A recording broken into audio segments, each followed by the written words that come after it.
네, 수고하셨습니다.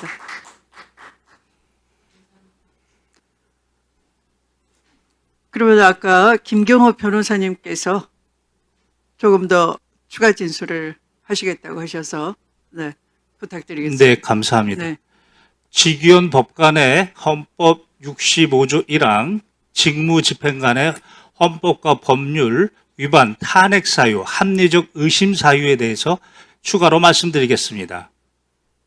직위원 법관은 2025년 1월 26일 09시 07분을 윤석열의 구속 만료 시간이라고 강변했습니다. 그리고 그날 10시에 심우정은 전국 검사장 회의를 열었고 실제 기소는 18시 52분에 기소했습니다. 직위원 법관은 형사소송법 66조 1항에 따라 시간에 관계없이, 즉 날을 기준으로 하면 그날 1월 26일 날 기소했기 때문에 적법한 기소입니다. 그러나 그날따라 시간을 들이댔고 시간으로 하면 09시 07분에 구속이 만료되고 18시 52분에 기소했기 때문에 그의 논리라면 위법하게 되었습니다. 여기는 두 가지 문제가 있습니다. 첫 번째는 오동훈 공수처장이 이야기한 것처럼 적법심사에는 구속만, 그 기간만 적용되는 것이 아닙니다. 체포와 구속 기간을 모두 산입하는 겁니다. 즉 체포 적부심사나 구속 적부심사를 위해서 기록이 법원에 있는 동안에는 그 시간을 빼야 됩니다. 그렇게 되면 그 시간을 구속 시간만 임의적으로 빼서 09시 07분이라고 했으나 체포 그 적부심사 시간까지 빼면 18시 52분에서 47분이 더해져야 됩니다. 다시 말해서 19시 39분이 구속 만료 기간입니다. 다시 말해서 오동훈 공수처장이 이야기한 것처럼 법을 왜곡했습니다. 가사 형식적으로 그 구속 기간이 만료되었다 하더라도 형사실무제요 형사 3편의 460쪽을 보면 수사기관은 재구속에 제한이 있지만 법원에는 재구속 제한이 없습니다.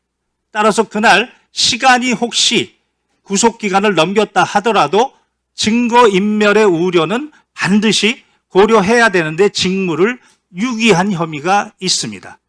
또한 대법원 헌법 109조와 법원조직법 57조에 따르면 재판은 공개가 원칙입니다. 국가안전보장, 공공질서, 그리고 선량한 풍속을 해하지 않는 한 공개돼야 됩니다. 비교가 되는 파면 사유가 박근혜 대통령입니다. 2016 헌나 1입니다. 행정부 수반으로서의 헌법수호 의무를 위반해서 국정농단으로 파면됐습니다. 이 경우에도 이 세 가지 사유에 해당하지 않는다고 해서 공개했습니다. 그러나 윤석열의 파면의 경우에는 2024 헌나 8입니다. 여기는 국구 통수권자의 의무까지도 위반해서 국민에게 총을 들이댔습니다. 반드시 공개해야 되는 사안인데도 불구하고 비공개했으며 심지어 정보사 정대령이 공동피고인이면서 증인으로 출석했을 때 제가 담당 변호사였습니다.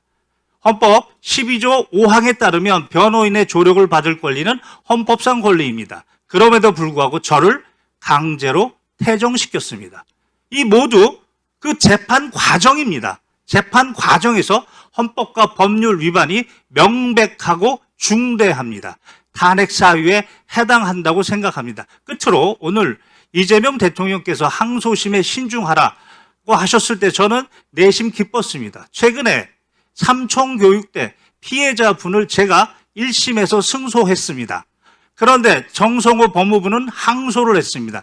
항소 이유서를 봤더니 소멸시효 주장이었습니다. 그러나 소멸시효 주장은 이미 전원합의체 판결로 정리가 된 그런 부분이었습니다. 그래서 제가 정성호 법무부에도 진정을 넣었고 대통령실에도 진정을 넣었습니다. 저는 그 부분에 대한 화답이라고 생각합니다. 그럼에도 불구하고 오늘 국민의힘 의원들이 이 부분에 대해서 모함을 하고 있는 점에 대해서 매우 가슴 아프게 생각하고, 국민의 대표라면 사실에 근거해야 되고 그 사실은 확인을 한 다음에 이야기를 하는 것이 진정한 국민의 대표이지 않나, 끝으로 이 말씀을 드리겠습니다. 이상입니다.